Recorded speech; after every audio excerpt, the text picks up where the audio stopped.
Hello friends, எல்லாரும் எப்படி இருக்கீங்க? இன்றைக்கி நம்ம வீடியோவில் நல்ல ஒரு ஹெல்த்தியான ஸ்நாக் ரெசிபி தான் பார்க்க போகிறோம். நிறைய பேர் ஆயில் ஐட்டம் இல்லாமல் ஸ்நாக் என்னெல்லாம் சேர்க்காமல் செஞ்சு காட்டுங்கன்னு சொல்லி கேட்டிருந்தீங்க. அதனால் இன்றைக்கி நம்ம எண்ணெய் கொஞ்சம் கூட சேர்க்காமல் நல்ல ஒரு ஹெல்த்தியான ஸ்நாக் தான் செய்ய போகிறோம். என்னென்னு பார்த்தீங்கன்னா புட்டு தான் நம்ம செய்ய போகிறோம். புட்டுக்கு அரிசி மாவு அரைச்சி நம்ம செய்யணும். நிறைய பேருக்கு அரிசி மாவு எப்படி அரைக்கணும்னு தெரிய மாட்டேங்குது புட்டுக்கு. அதனால் புட்டுக்கு அரிசி மாவு எப்படி அரைக்கணும்னு நான் வீடியோ போட்டிருக்கேன். அந்த வீடியோட லிங்க்கை நான் உங்களுக்கு டிஸ்கிரிப்ஷன் பாக்ஸ்லையும் கமெண்ட் பாக்ஸ்லையும் கொடுக்குறேன். அரிசி மாவு அரைக்கிற வீடியோ நான் எந்த சேனலில் போட்டிருக்கேன்னு பார்த்தீங்கன்னா நம்மளுடைய இன்னொரு சேனலான என் சமையல் என் சுவை சேனலில் தான் போட்டிருக்கேன். அந்த வீடியோவை போய் பாருங்கள், உங்களுக்கு ரொம்பவே யூஸ்ஃபுல்லாக இருக்கும். இப்போ நம்ம புட்டு எப்படி செய்கிறதுன்னு பார்க்கலாம். இப்போ இந்த வீடியோலேயே சும்மா லைட்டாக புட்டுக்கு மாவு எப்படி அரைக்கணும்னு சொல்லிட்டு ஒரு நிமிஷம் பார்த்துக்கலாம். நான் புட்டுக்கு ரேஷன் பச்சரிசி தான் எடுத்து வச்சுருக்கேன். ரேஷன் பச்சரிசியை தண்ணியில் நல்லா கழுவிட்டு 2 மணி நேரம் ஊற வச்சுக்கணும். 2 மணி நேரம் நல்லா ஊறினதுக்கப்புறமா அரிசியை கொஞ்சம் கூட தண்ணியே இல்லாமல் நல்லா வடித்து எடுத்துக்கிட்டு ஒரு காட்டன் துணி மேலே போட்டு காய வச்சுக்கணும். வெயிலில் காய வைக்கக்கூடாது, வீட்டுக்குள்ளே நிழல்லையே நம்ம அரிசியை காய வச்சுக்கலாம். அரிசியை கையில் எடுத்தோம்னா ஈரம் இருக்கணும், ஆனால் கையில் தண்ணி இருக்கக்கூடாது. அந்த மாதிரி நம்ம அரிசியை காய வச்சுக்கணும்.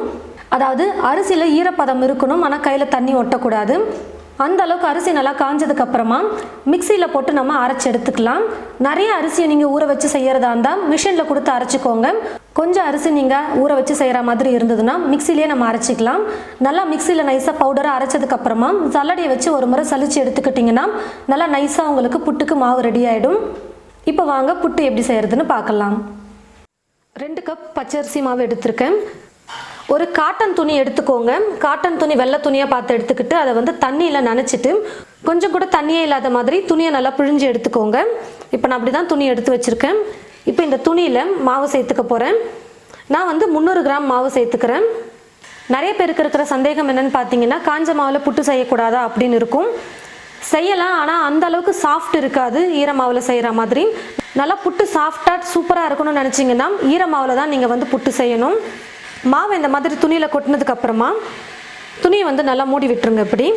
இப்போ இந்த துணியை எடுத்து அப்படியே இட்லி பாத்திரத்தில் வச்சுக்கலாம். இட்லி பாத்திரத்தில் தண்ணி ஊற்றி வச்சுட்டேன். தண்ணி நல்லா கொதிக்க ஆரம்பிச்சிருச்சு. இப்போ அதுக்கு மேலே ஒரு தட்டு வச்சுட்டு நான் இந்த மாவை எடுத்து வச்சுக்கிறேன். எப்போவுமே இட்லி பாத்திரத்தில் வேக வைக்கிறதா இருந்தால் தண்ணி நல்லா கொதிச்சதுக்கப்புறமா எந்த ஒரு பொருளையும் நீங்கள் வேக வைங்க, ரொம்ப சீக்கிரமாக வெந்துடும். இப்போ மூடி போட்டு மூடிடுறேன். இப்போ மாவு 10 நிமிஷத்துக்கு நல்லா வேகணும். 10 நிமிஷம் மாவை நல்லா வேக வச்சுக்கிட்டேன். இப்போ நான் ஸ்டவ் ஆஃப் பண்ணிடுறேன். இப்போ இந்த துணியை மட்டும் தனியாக எடுத்து ஒரு பாத்திரத்தில் வச்சுக்கலாம். கையில் தொடுற அளவுக்கு மாவு நல்லா சூடாறணும், அதனால் சூடு நல்லா ஆற வச்சுக்கிறேன். ஒரு பக்கம் மாவு சூடு ஆறிட்டுருக்கு. இன்னொரு பக்கம் நான் என்ன பண்ணேன்னு பார்த்தீங்கன்னா கொஞ்சம் தண்ணியை சூடு பண்ணி எடுத்து வச்சுருக்கேன். இந்த சூடான தண்ணியில் உப்பு கொஞ்சம் சேர்த்துக்கிறேன். உப்பு நல்லா கரையட்டும். வெது வெதுப்பான தண்ணி ஊற்றி மாவு மிக்ஸ் பண்ணும்பொழுது புட்டு ரொம்ப சாஃப்டாக வரும். உப்பு கரையிறதுக்குள்ளே சூடும் ஆறிடும். மாவு நல்லா சூடு ஆறிடுச்சு. இப்போ நான் ஒரு பாத்திரத்தில் மாற்றிக்கிறேன்.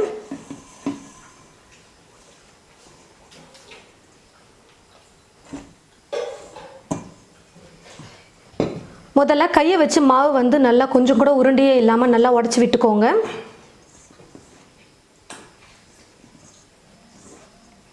விட்டதுக்கப்புறமா கொஞ்சம் கூட உருண்டையே இல்லாமல் மாவை நல்லா உடச்சி விட்டதுக்கப்புறமா சுடு தண்ணியில் உப்பு போட்டு வச்சுருந்தோம் பாருங்கள், உப்பு நல்லா கரைஞ்சிடுச்சு.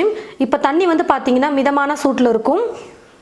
இப்போ இந்த தண்ணியை கையில் கொஞ்சம் கொஞ்சமாக ஊற்றி தெளித்து நம்ம மிக்ஸ் பண்ணிக்கலாம். இவ்வளோ தண்ணியும் சேர்க்க போகிறதில்ல, கொஞ்சம் தண்ணி தான் சேர்ப்போம்.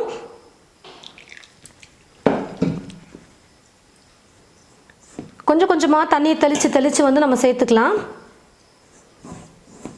மாவு இப்போ திரும்ப நம்ம இன்னொரு முறை வேக வைப்போம், அதனால் கொஞ்சம் ஈரப்பதம் வேணும். அதனால் கொஞ்சம் தண்ணியை தெளித்து நம்ம மிக்ஸ் பண்ணிக்கிறோம். டேஸ்ட்டுக்கு உப்பு இருக்கணுன்றதுனால தண்ணியிலே உப்பு சேர்த்து நம்ம கரைச்சிக்கிறோம், அதுதான் வேறு ஒன்றுமே இல்லை. அதனால் தண்ணி கொஞ்சம் கொஞ்சமாக சேர்த்து நம்ம மிக்ஸ் பண்ணிக்கலாம். சும்மா ஒரு 5 ஸ்பூன் அளவுக்கு தண்ணி சேர்த்தா கூட போதும்.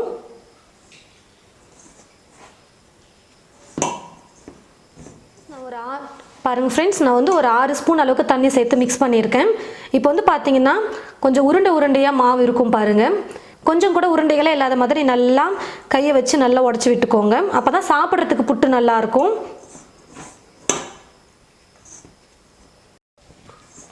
மாவை நல்லா உதிரியாக செஞ்சு எடுத்ததுக்கப்புறமா தேங்காய் சேர்த்துக்க போகிறேன். தேங்காய் மேலே அந்த ப்ரௌன் கலரில் இருக்கும் பார்த்தீங்களா, அதை எடுத்துட்டு வெறும் வெள்ளையாக தேங்காவை துருவி வச்சுருக்கேன். ஒரு 1/2 முடி தேங்காய் இருக்கும். இப்போ இது கூடவே இந்த தேங்காய் துருவலை சேர்த்து மிக்ஸ் பண்ணிக்க போகிறேன். தேங்காவையும் சேர்த்து நம்ம வேக வச்சு புட்டு சாப்பிடும்போது டேஸ்ட் வந்து அவ்வளோ சூப்பராக இருக்கும். தேங்காயோடு சேர்த்து மாவு போட்டு நல்லா மிக்ஸ் பண்ணிக்கலாம். நான் வந்து இப்போவே தேங்காய் போட்டிருக்கேன். உங்களுக்கு தேங்காய் இப்போ சேர்க்க வேணாம்னு நினச்சிங்கன்னா நீங்கள் வெறும் மாவு மட்டும் நீங்கள் வேக வச்சு எடுத்துக்கிட்டு அதுக்கப்புறமா வெல்லம் சேர்ப்போம் பார்த்தீங்களா, அந்த சமயத்தில் கூட நீங்கள் தேங்காய் துருவலை சேர்த்துக்கலாம். இது போல் நீங்கள் செஞ்சு பாருங்கள். தேங்காயும் நல்லா பூ போல் வெந்து சாப்பிடவே அவ்வளோ சூப்பராக இருக்கும். இப்போ நம்ம வேக வச்சுக்கலாம் இன்னொரு முறை. இதுக்கு முன்னாடி வேக வச்ச அதே துணி தான், தண்ணியில் வந்து நல்லா அலசிட்டு ஈரம் இல்லாமல் புழிஞ்சு எடுத்து வச்சுருக்கேன். இப்போ இந்த மாவை வந்து இந்த துணியில் கொட்டிக்கலாம். மாவு வந்து இப்போ நம்ம அழுத்தெல்லாம் கொடுக்கக்கூடாது, அப்படியே துணியை வந்து மேலே போட்டு மூடிக்கணும். இப்போ இதை அப்படியே இட்லி பாத்திரத்தில் வச்சுக்கலாம். பாத்திரத்தில் தண்ணி ஊற்றி வச்சுட்டேன். தண்ணி வந்து நல்லா சூடேறிடுச்சு. இப்போ இந்த மாவை எடுத்து இதில் வச்சுக்கிறேன். திரும்பவும் மாவு வந்து 10 நிமிஷம் வேக வச்சு எடுத்துக்கிறேன். பாருங்கள் ஃப்ரெண்ட்ஸ், 10 நிமிஷம் நான் வந்து குக் பண்ணிக்கிட்டேன். இப்போ நான் ஸ்டவ் ஆஃப் பண்ணிடுறேன். கொஞ்சம் மாவு அதிகமாக போட்டு செய்கிற மாதிரி இருந்தால் 10 நிமிஷங்கிறது 15 நிமிஷம் கூட ஆகும் நம்ம வேக வச்சு எடுக்கிறதுக்கு. அப்போ வந்து நீங்கள் கொஞ்சம் ஒரு 10 நிமிஷம் குக் பண்ணதுக்கப்புறமா மூடியை ஓப்பன் பண்ணி பாருங்கள், மாவு வெந்திருக்கா இல்லையான்னு தெரியும்.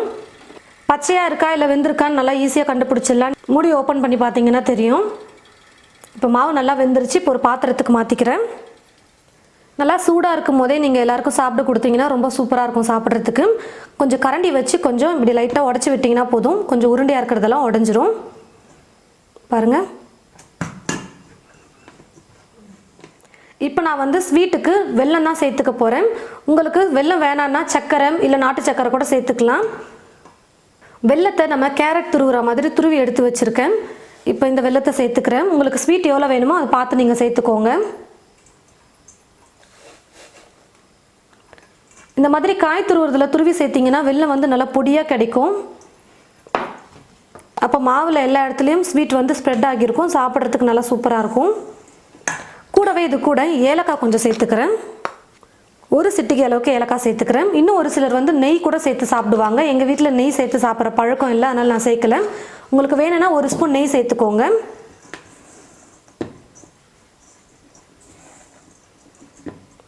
நல்லா சூடாக இந்த மாதிரி புட்டு செஞ்சுட்டு வெல்லம் போட்டு மிக்ஸ் பண்ணி கொடுத்தீங்கன்னா சாப்பிட்றதுக்கு அவ்வளோ சூப்பராக இருக்கும். இன்னும் கொஞ்சமாக வெல்லம் சேர்த்து மிக்ஸ் பண்ணிக்கிறேன். நல்ல ஒரு ஹெல்த்தியான ஸ்நாக் இது. மார்னிங் இதை பிரேக்ஃபாஸ்ட்டாக கூட நிறைய பேர் எடுத்துக்குவாங்க புட்டு செஞ்சுட்டு. நான் வந்து கொஞ்சம் சர்க்கரையும் சேர்த்து மிக்ஸ் பண்ணி காட்டுறேன் பாருங்கள். சர்க்கரை சேர்க்கும்போது புட்டு வந்து நல்லா வெள்ளையாகவே இருக்கும். நம்ம வெல்லம் சேர்க்கறதுனால புட்டு கலர் வந்து கொஞ்சம் மாறி இருக்கும். உங்களுக்கு எது பிடிச்சிருக்கோ அதை நீங்கள் ட்ரை பண்ணிக்கோங்க. ரொம்ப டேஸ்டியாக நல்ல ஹெல்த்தியான ஒரு ஸ்நாக் நம்ம ரெடி பண்ணிட்டோம். இந்த மாதிரி அப்பப்போ வீட்டில் இருக்கிறவங்களுக்கு செஞ்சு கொடுங்க. ரொம்ப ஹெல்த்தியாகவும் இருக்கும், சாப்பிட்றதுக்கும் நல்லா டேஸ்டியாகவும் இருக்கும் புட்டு. இது போல் நிறைய ரெசிபீஸ் பார்க்க இந்த சேனலை மறக்காமல் சப்ஸ்கிரைப் பண்ணிக்கோங்க. கூடவே பக்கத்தில் இருக்கிற பெல் ஐக்கானை கிளிக் பண்ண மறந்துடாதீங்க. தேங்க்யூ.